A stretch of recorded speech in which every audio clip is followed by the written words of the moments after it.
we like to say, put the fish on the table, and problems move faster when they're visible.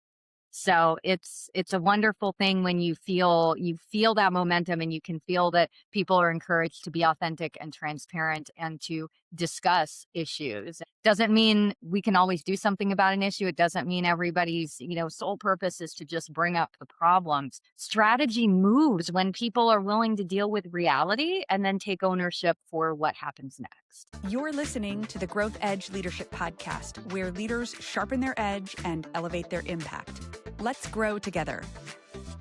Well, hello and welcome to another episode of the Growth Edge Leadership Podcast. I am your host, Laurie Baedke, and today's conversation is a fantastic one. It sits at the intersection of strategy and culture and leadership courage, all things that I love to speak on. My guest is Nicole Jones-Gerbino, president of PBS Radiology Business Experts. Nicole brings more than 2 decades of leadership experience across physician groups, consulting, and complex health systems. Her work spans practice management, revenue cycle strategy, regulatory navigation, and operational leadership.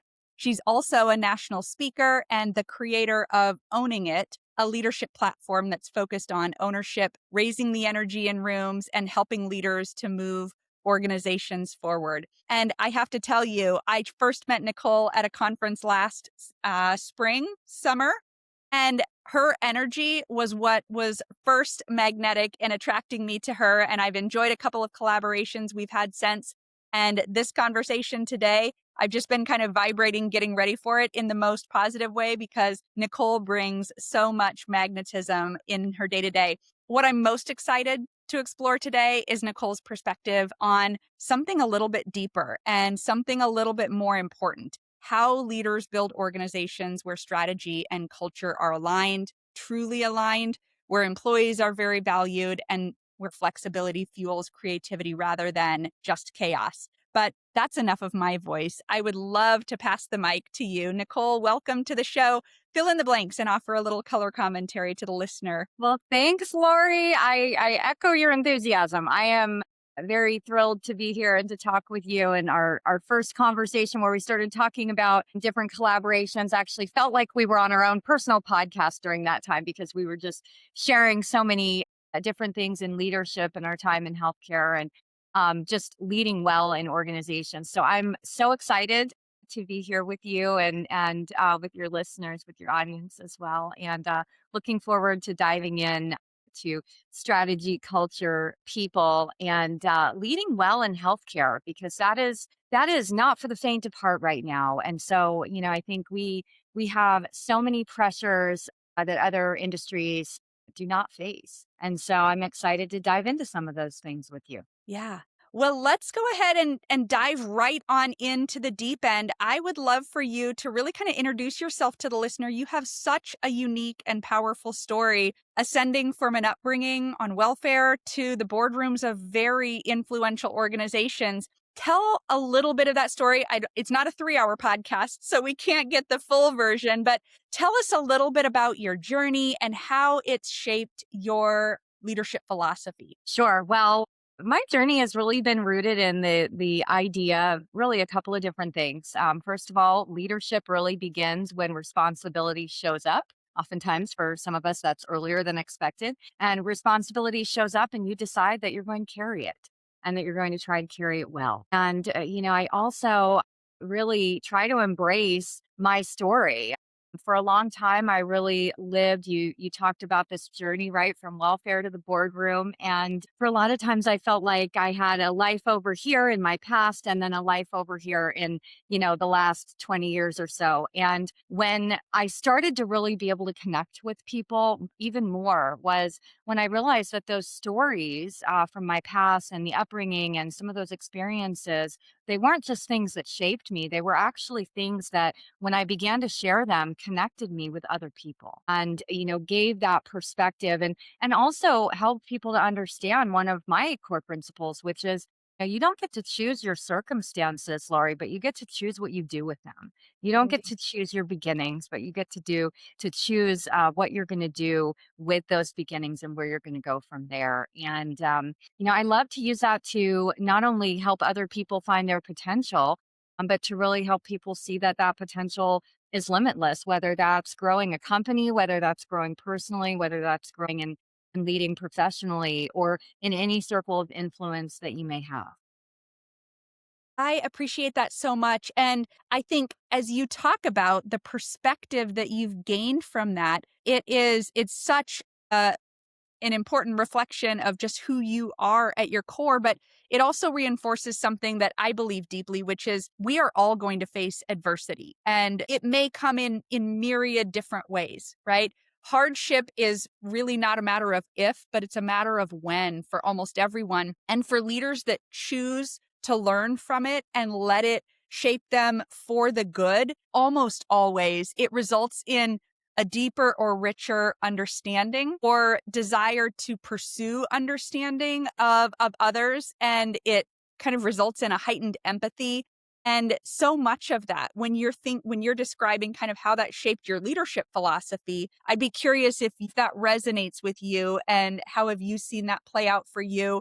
Or how have you maybe turned around and coached and mentored and developed leaders around you? Because I know that that's something you're incredibly passionate about also. Sure. Well, those early experiences, they really did shape how not just I understand responsibility, but how I see people. And at the end of the day, when we talk about leadership, it is about people. We don't choose a company, we choose a boss, right? We don't choose a company, we choose the people that we work with. So, for me, that responsibility, as you said, it showed up in my life really a long time before any leadership titles ever did. Grew up in severe poverty, navigated homelessness, instability as a child, and I started working pretty full time at a pretty young age. And I was also making healthcare decisions for a mentally ill and a terminally ill parent at that time before I could even legally vote. So when responsibility shows up like that, you learn very quickly that waiting for any kind of perfect condition is not an option. And that perspective really still influences the way that I lead today. So, I see people differently as a result of that. When I was growing up, there were a lot of moments where the kindness of other people changed the direction of my day. And even some of those people changed the direction of my life. A teacher who noticed something, a family or friends' families who opened their homes to me, people that saw potential in me when my circumstances didn't look very promising. And those things stayed with me. And so, as a leader now, for me, one of the most important parts of the job is helping people see what they're capable of becoming. People are rarely going to rise because you push them, they're going to rise because you saw them and because you met them where they were and you believed in them. And so, at that same time, growing up with that level of instability also made me value standards and structure. So, when things are chaotic, consistency and having clear expectations matter. Process can calm chaos. And so the way that I lead tends to combine those things: care for people, belief in their potential, caring enough for them not to leave them the same way I found them, but leave them better, and having clear standards about our work and what those expectations are. And when people understand what our mission is and they know that someone believes in them, they generally rise to meet those moments. Man, I love that so much. And there are just, I mean, you are dropping pearls, and each one of them I could cue you up for 10 minutes on. But I'd really love to kind of talk about strategy and culture because you lead an organization and you have a background in strategy, and you came to your current role as the president of the organization from the chief strategy officer, correct? I did, yes. Yeah. So tell me a little bit about, I mean, people hear these terms, culture eats strategy for lunch, strategy drives results. But in reality, culture often determines whether or not the strategy can be operationalized or executed against. So, from your vantage point, where do leaders most misunderstand the relationship between the two, strategy and culture? Yeah, well, I've been very fortunate because I've gotten to experience the strategic perspective both, on an academic medical center, health system side, in private practice, and then also within our own company. And I think a lot of common threads across those different types of organizations. And I think one of the biggest misunderstandings is thinking that strategy and culture are separate conversations. Strategy is what you're intending to do. Culture is determining whether anyone actually does it. And organizations, we've all been there and seen this. They spend months refining their strategy, and there's a strategic plan, and there are goals, and there are, strategy employees. And and the organization builds the plan and builds the metrics and builds out the roadmap. And then that strategy sometimes will stall because the behaviors in the organization don't support it. So the culture, on the other hand, is going to show up in more practical ways. Who gets promoted? What Mm. behavior are you tolerating? What does your leadership team allow? What do they value? And how do leaders deal with problems? Are they direct or are they managing around them? And you can usually feel those things really quickly when you walk into any kind of leadership room. Sometimes that strategy is really clear, right? But the room can be hesitant. People might know what needs to be addressed, but nobody wants to say it out loud. So I find that most organizations don't have a strategy problem. They don't lack strategy. They lack the courage to deal with what that strategy exposes. And so in our work with physician groups and healthcare organizations, we're often seeing leaders recognize something isn't working, but they hesitate to address it directly. I mean, we know in healthcare, in the business of healthcare, and of course, even on the clinical side of healthcare, there are so many things in those ecosystems that can fail, can have a broken process, can have an issue. And, at PBS, we use a really simple phrase. We like to say, put the fish on the table. And problems move faster when they're visible.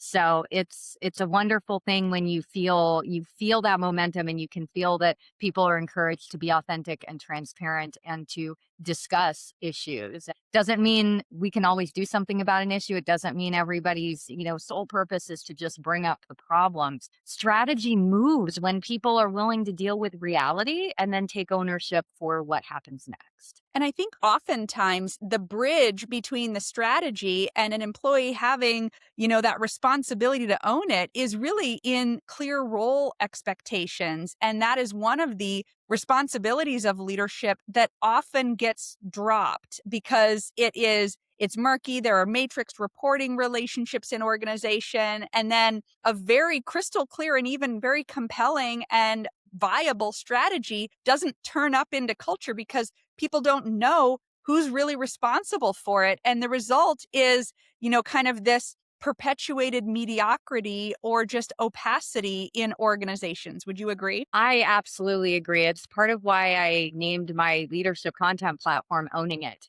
because I really feel like when I look at what I value the most as a leader and what I value the most as a contributor to a team is the ability to own a challenge, to approach that as though I have agency and influence to be able to solve it. Whether I'm the president of that company, whether I'm the chief strategy officer, whether I have ownership in the company, or whether I am a valued member of the team in some other role. And when we as leaders encourage that in our teams, and not just encourage it, but push it to an extent. Some people have come from organizations where don't speak up. They people didn't want to hear what they had to say, or they were not encouraged to take agency over a problem or to treat something as though it were their own. That's a hard habit to break For when sure. when you've been ostracized for that, or when you've been maybe penalized for that in the past. So I really want people to see this as you have agency and influence over a lot of things in your life, in your workplace, and in whatever business you're approaching. And when people start to have that kind of ownership and agency, the rooms that we're in change dramatically. Yeah, agreed. You mentioned the word chaos a while ago, and it was among those, 9 or 11 or 12 pearls that you were dropping off. But I think chaos is something that it's abundant. It's all around us. It's very, very present often in our organizations, but we see it around us societally as well. And if we're not very careful, it just starts to feel normal. Would you agree? Talk a little bit about chaos and how quell it so that you can, in fact, start to have that type of agency that lets you take responsibility for some of the things that can really start to drive meaningful outcomes. Yeah, I think it's a wonderful question. I often think of the terms chaos and busy as somewhat relevant, and they tend to be used interchangeably. Mm. When we feel too busy, we feel chaotic. When there's chaos in our organizations, we feel as though we're always busy. And Lori, the reality is we are always going to be busy.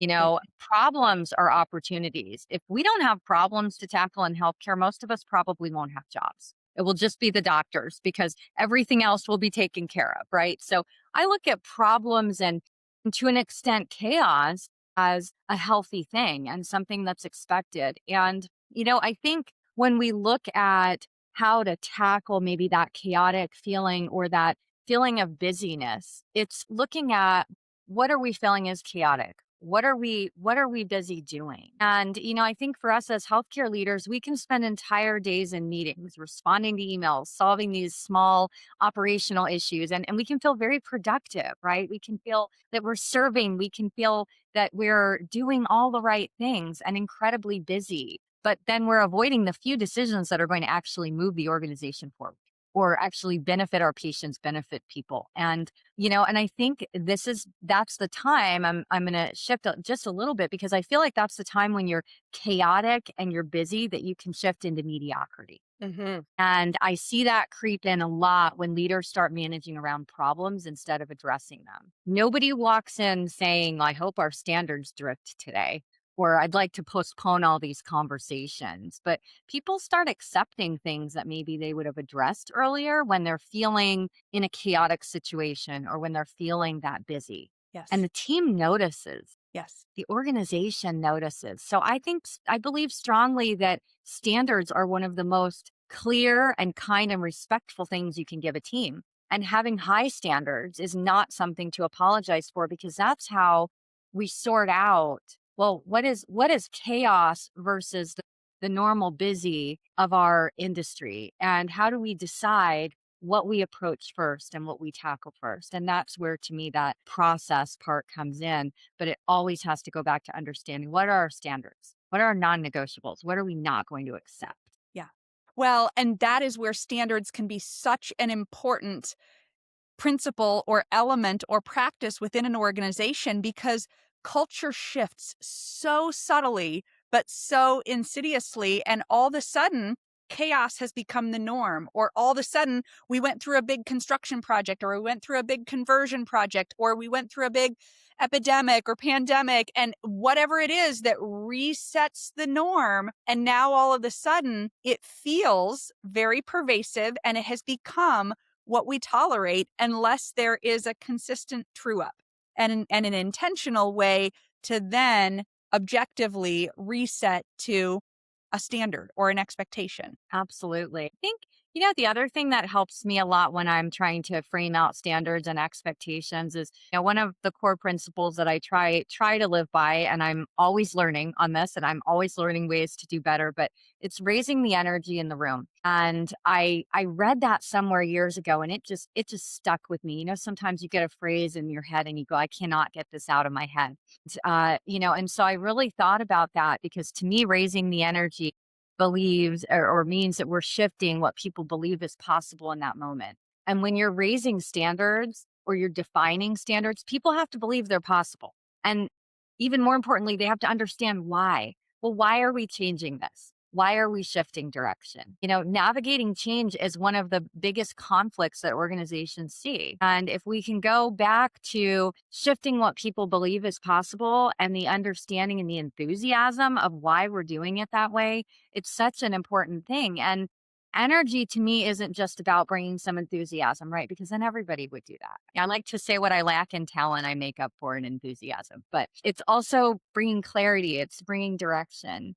And it's thinking about the rooms that, maybe have shaped us, right? So all of the rooms that we walk into can teach us something about people, about pressure, and the way that we carry those rooms as leaders really matters. Yes. We don't want to allow confusion or avoidance or low standards to linger because then the room's going to settle there. And if we can bring that ownership that we talked about, it really does help with the momentum and it changes the conversation. Yeah. Well, and I think this is a perfect segue to really focus on the people part of the equation because our cultures are comprised of our people, and people are human beings. They need to feel seen, they need to feel valued, they need to feel like they belong, and they respond to energy. They are very hungry for a compelling vision or purpose. And absent that, it is really hard for any human being, even the most disciplined and motivated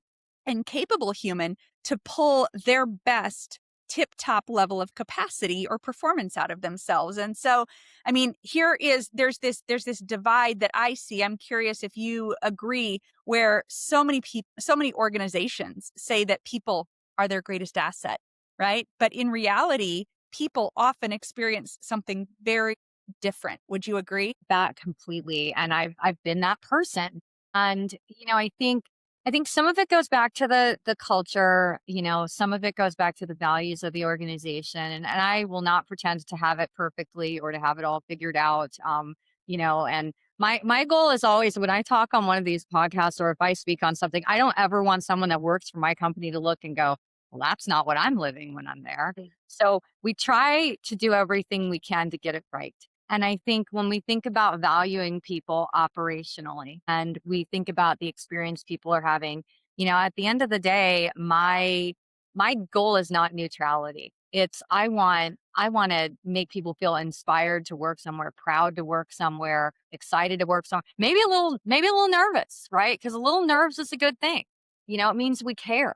When we're a little nervous about something, it means we actually care about what we're putting out. We care about our work. And I feel like it doesn't matter if it's healthcare leadership, it doesn't matter if it's some other industry, but the common theme I always see is people feel valued when they feel seen, when the expectations are clear. Not when the expectations are low, but when they're clear. And when we address things instead of allowing dysfunction to continue or things not to be said. And, for me, I look at it, I try to look at any room I'm in or any conversation I'm in as what isn't being said, what is not being said right now? Is someone uncomfortable? Can we address it? And I think the other thing that we'd be remiss if we didn't talk about with helping people feel valued is allowing poor performance or poor behavior to go unaddressed. I mean, how many times have we all probably sat in rooms and heard somebody say something that didn't land right?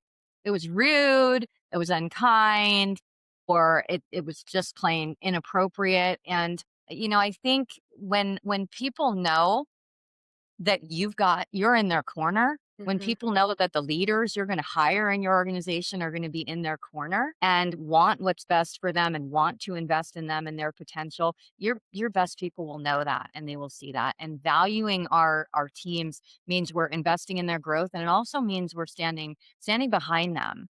We have a saying in our company: we don't work with jerks. It's so simple, but it's so true. There have been contracts we've walked away from or prospective clients we've turned down because I can tell if they're behaving in this manner on a phone call when they've first met me as an owner of the organization, they're not going to treat my people well. And that is something I think when you look at the way people are going to experience your company, you have to look at it from a standpoint of your management team, your clients, your customers, and the team members are going to work with day in and day out, because that's going to be that experience. You can say one thing in an organization, but if you're not bringing in people that have those same values and know how to ensure people feel seen, then your culture and the way that people feel valued is going to go downhill quickly. Yeah, I agree. And I'm curious, from your perspective, what are some of the really courageous leadership conversations that organizations are avoiding right now that they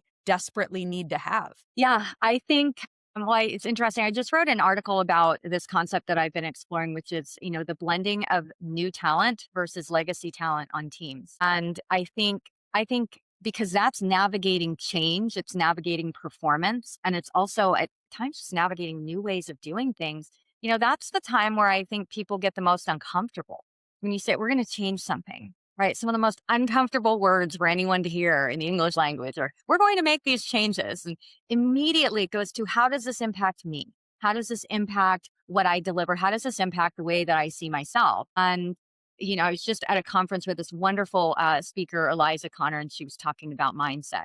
And a lot of it was around how we perceive ourselves and respond to our circumstances. It's wonderful discussion around change. But I think, when we are really, really thinking about where organizations need to most tackle, most organizations are growing. I mean, in healthcare, organizations are either growing or they're kind of dying on the vine here. So, you have to think about any organization growing is going to have new people coming in. It's going to have people that have wonderful tribal knowledge and clear understanding of why things have been done in a certain way to that point. And then you're going to have this new talent coming in. And they're going to have things that they bring from areas where, other areas where they've worked, things that they've seen work well. And I see one of my biggest roles as helping to create an environment where that is integrated and those teams are working well together. And what's interesting for me is, being in my current company for 7 years now I'm shifting into that legacy seat. So I'm watching myself and I'm looking at how am I responding? Am I protecting sacred processes? I think that's one of the hardest conversations to have. I don't see a lot of people exploring it at an organizational level. So that's why I think that is really one of the most tough things for leaders to tackle is, you can't just put new talent in and have your, existing great people that you value and go, here guys, have fun. It's got to be intentional. Yes. And it happens within an ecosystem where processes and protocols and pathways need to be upheld, importantly so.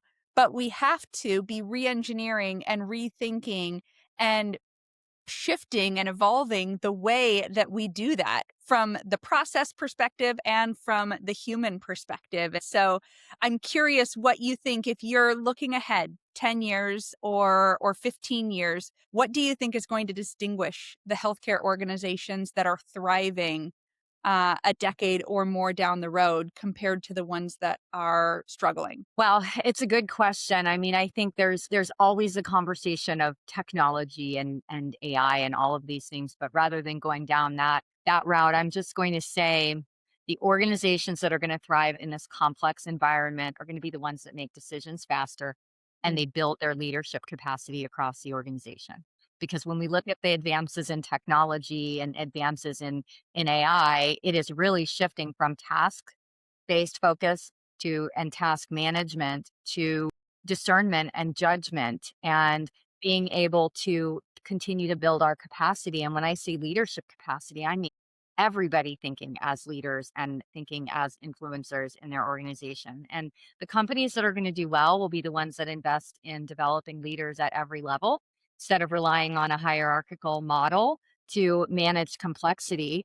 And I think that is really the thing for me is how do we help people continue to rise? Because the thing I always come back to, and it applies in healthcare because we are so complex and we are changing, is if you don't like change, you're gonna like irrelevance even less. And so the organizations that thrive over the next 10 years in healthcare are going to be the ones that embrace change and train and coach their people to be adaptable. I love that. Okay, our time is running so short, and I knew it would. This has felt like 3 minutes so far, but are you open for maybe a quick lightning round? I've got about 5 questions I'd love to fire your way, mostly leadership philosophy related. Yeah, absolutely. Let's go. Okay, Nicole. So you have over 2 decades of leadership experience and healthcare executive leadership experience. What leadership belief did you maybe hold earlier in your career that you've changed your mind about? Yeah, I would say that I had to be the most prepared one in the room, that I had to have all the answers walking into the room. And Okay. what I've learned is you can walk in, you can embrace things and you can learn and ask the right questions and that will serve you a lot better. Love it. Okay, what's a leadership trait that healthcare needs more of? Ownership. Ooh, love it. Love it.